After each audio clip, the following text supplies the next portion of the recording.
Our journey begins in the restless pulse of modern Tokyo, where the city seems to breathe with neon lungs. Nowhere is this more evident than at Shibuya Crossing, often called the busiest pedestrian intersection in the world.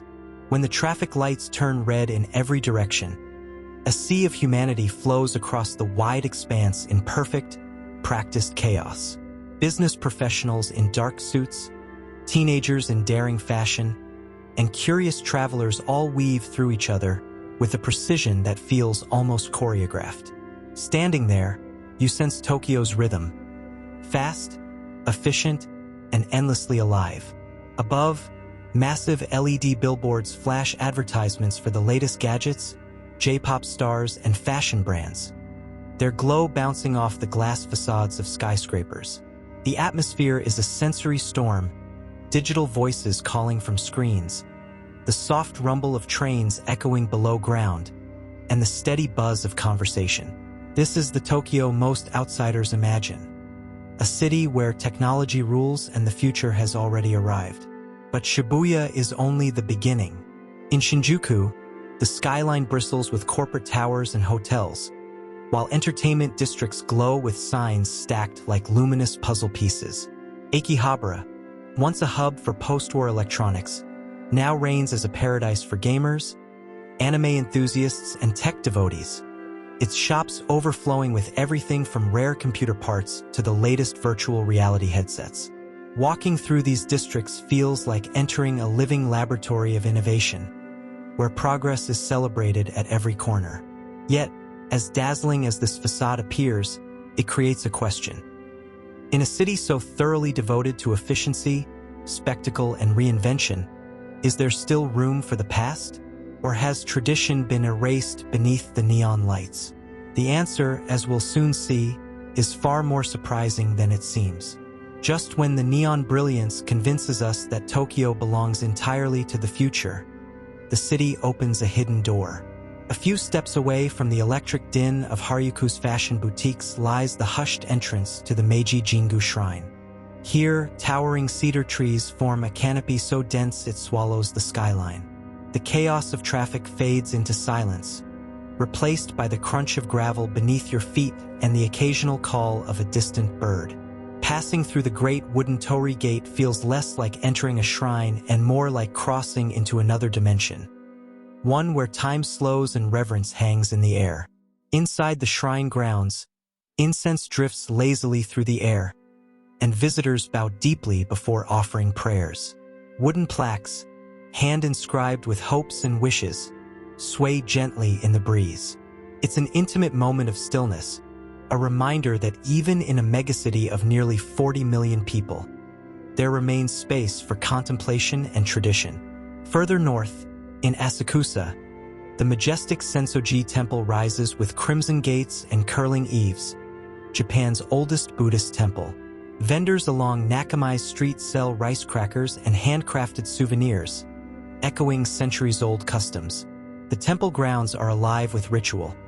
The wafting smoke of the incense burner that worshippers fan toward themselves for good fortune, the clink of coins tossed into offering boxes, the rhythmic clap of hands in prayer. The contrast is striking. Just outside these sanctuaries, trains speed by and skyscrapers reach higher every year. But within these walls, the city's heartbeat is slower, ancient, and deeply spiritual. Tokyo, it seems, is not just a city of steel and neon.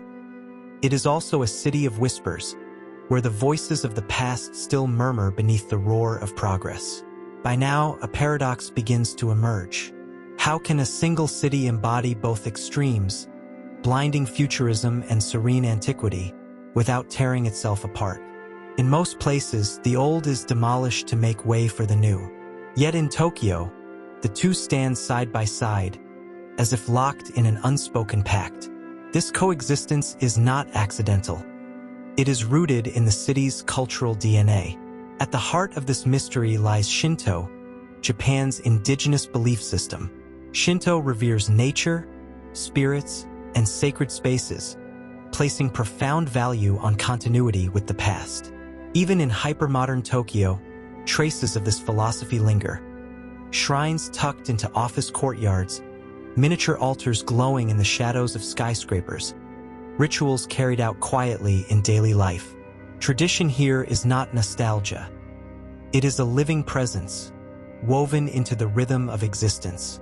Alongside Shinto, another philosophy shapes the city.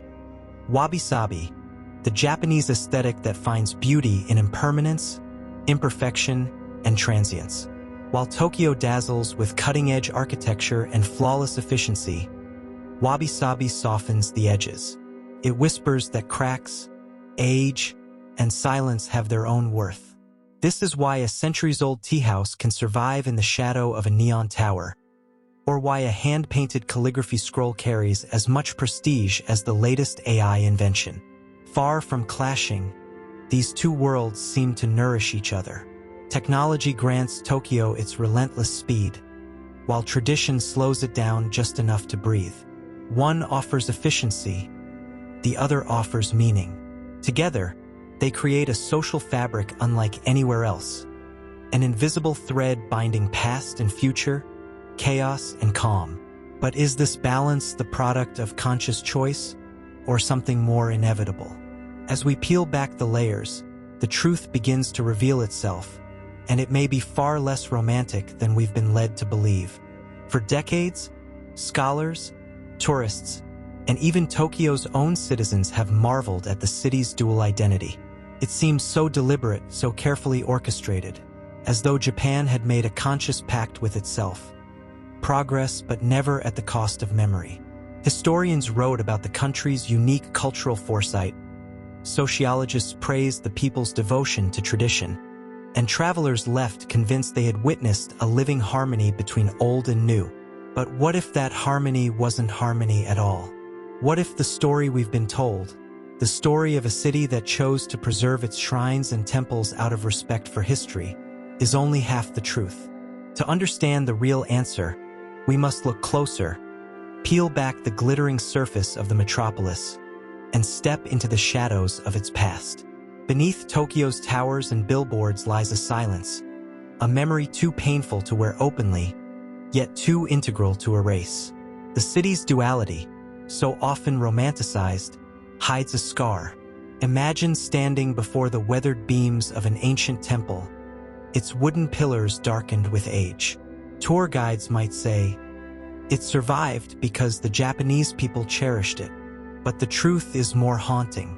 These sites stand not only because they were loved, but because the city around them was once reduced to ash. The comforting narrative of conscious preservation begins to falter under scrutiny. The balance between old and new may not be the product of careful planning. It may be something far darker, born not from choice, but from catastrophe. And so the question changes. Tokyo is not simply a city that decided to keep its past alive. Instead, it is a city that was forced to rebuild around the fragments that refused to die. The revelation is coming, and it will change the way we see Tokyo forever. The veil is finally lifted. For years, the story of Tokyo's dual identity has been told as a tale of cultural pride, a deliberate weaving of past and future. But the truth, when uncovered, is far heavier, etched not in philosophy, but in fire and ruin. In the final months of World War II, Tokyo was consumed by some of the most devastating air raids in human history. Night after night, bombs rained down, and the once sprawling wooden city burned like tinder. Neighborhoods vanished in hours, families were scattered into the wind, and entire districts became little more than blackened earth. By the end, much of Tokyo had been reduced to rubble, its heartbeat silenced under a blanket of ash. And yet, scattered among the destruction, a handful of shrines, temples, and sacred sites endured, not because they were carefully protected, but because fate spared them. These survivors, silent witnesses to the inferno, became the anchors of a new city. When Tokyo began to rebuild, it had no choice but to grow around them. The glowing skyscrapers of Shinjuku rose beside weathered stone lanterns. The pulsing screens of Shibuya flashed just beyond temple gates.